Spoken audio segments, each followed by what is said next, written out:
Ang mga pusa, kilala sa pagiging curious. Interesado silang malaman ang maraming bagay. Hilig nilang tuklasin ang mundo. Pero hindi ang pusang ito dahil mas gusto niyang manahimik sa taas ng puno at di bumaba sa loob ng 3 taon. Maniwala kayo.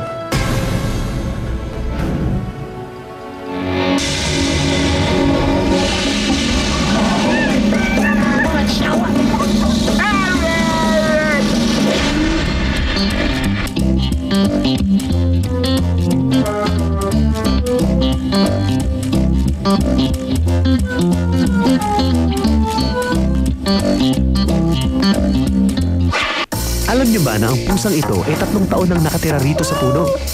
At ni isang beses, hindi pa siya bumababa. Kasalanan ng mga mababangis na aso na hinabol siya 3 taon na ang nakararaan. Para makatakas, umakyat ang pusa sa oak tree at doon na namalagi. Pasalamat siya at may mga taong mapagmahal sa hayop dito sa Carthage, Mississippi.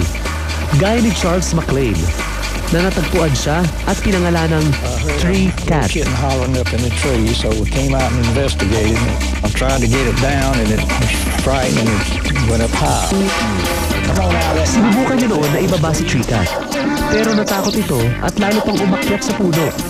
Kaya lang, napamahal na kay Charles ang matatakuting pusa.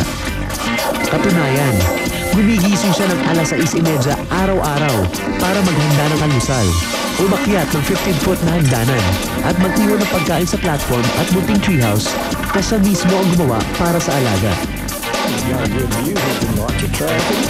Sa pananaw ni Charles, maswerte pa lang si Tree Cat. Mula sa mataas na tahanan nito, magandang view at meron pang room service. Di gaya ng mga pusang balaboy na madalas nagugutom. At may bago siyang kapitbahay. Itim na kuting na nakatira sa puno niya. Kaya itong si Charles, naaawa at ginawan din ito ng sariling bahay. Kinonsulta ang kalagayan ni Tree Cat sa isang veterinarian, si Dr. Tracy McFarland. Sabi ng doktora, malamang na trauma ng matindi ang pusa, kaya ayaw nitong bumaba sa puno. At sa buong 70 years niya sa trabaho, ngayon lang daw siya nakainkwentro ng ganitong kaso. Maganda ang pangitain ni Charles.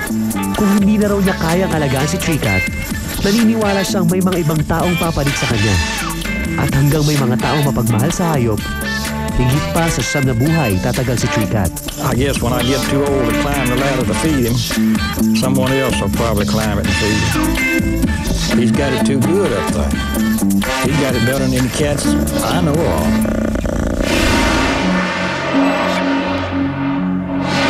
Mabuti ang pusang yun dahil may magandang tirahan na ginawa ni Charles. Ang lalaki makikilala niyo mamaya, pilit pinagkakasya ang sarili sa loob ng isang raketa. We believe